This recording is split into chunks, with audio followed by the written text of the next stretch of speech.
നീരൊഴുക്കിൽ വർധനവ്. വെള്ളിയാങ്കല്ല് തടയണയുടെ 10 ഷട്ടറുകൾ ഉയർത്തി. കഴിഞ്ഞ 2 ദിവസങ്ങളിലായി തുടരുന്ന കനത്ത മഴയെ തുടർന്ന് നീരൊഴുക്ക് വർദ്ധിച്ചതോടെ വെള്ളിയാങ്കല്ല് തടയണയുടെ ഷട്ടറുകൾ ഉയർത്തി. തടയണയുടെ 27 ഷട്ടറുകളിൽ 10 എണ്ണമാണ് തുറന്നത്. പരമാവധി 3.5 മീറ്റർ സംഭരണ ശേഷിയുള്ള തടയണയിൽ 2.5 മീറ്ററാണ് നിലവിലെ ജലനിരപ്പ്. കഴിഞ്ഞ ഏതാനും ദിവസങ്ങളായി കനത്ത മഴയാണ് തടയണയുടെ വൃഷ്ടിപ്രദേശങ്ങളിൽ ലഭിച്ചിരുന്നത്. ഇതേ തുടർന്ന് ജലനിരപ്പ് ഉയർന്ന തീരപ്രദേശങ്ങളിൽ വെള്ളം കയറാതിരിക്കാനുള്ള മുൻകരുതലായാണ് ഷട്ടറുകൾ ഉയർത്തിയുള്ള ജലനിരപ്പ് ക്രമീകരണം. വരും ദിവസങ്ങളിലും കനത്ത മഴ തുടരുകയാണെങ്കിൽ തടയണയുടെ മുഴുവൻ ഷട്ടറുകളും ഉയർത്തേണ്ടതായി വരും.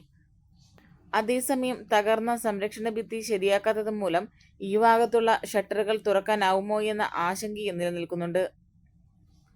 ഷട്ടറുകൾ തുറന്നതോടെ നിള നദിയെ കാണാൻ നിരവധി സന്ദർശകരാണ് വെള്ളിയാങ്കല്ല് പാലത്തിന് മുകളിലേക്കും പൈതൃക പാർക്കിലേക്കുമായി എത്തുന്നത്. പുഴ കേന്ദ്രീകരിച്ചുള്ള മീൻപിടുത്തവും മത്സ്യവ്യാപാരവുമെല്ലാം സജീവമാവുകയും ചെയ്തു.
പെണ്ണ് കുതിക്കും പെണ്ണിനെ കുതിപ്പിക്കുന്ന കനക ഘടകാഭരണങ്ങളുടെ കമനീയ ശേഖരവുമായി പട്ടാമ്പി പട്ടണത്തിന്റെ കനക കൊട്ടാരം Manukkas gold and diamonds, Manukkas tower, railway over ബ്രിഡ്ജിന് സമീപം മെയിൻ റോഡ്, പട്ടാമ്പി.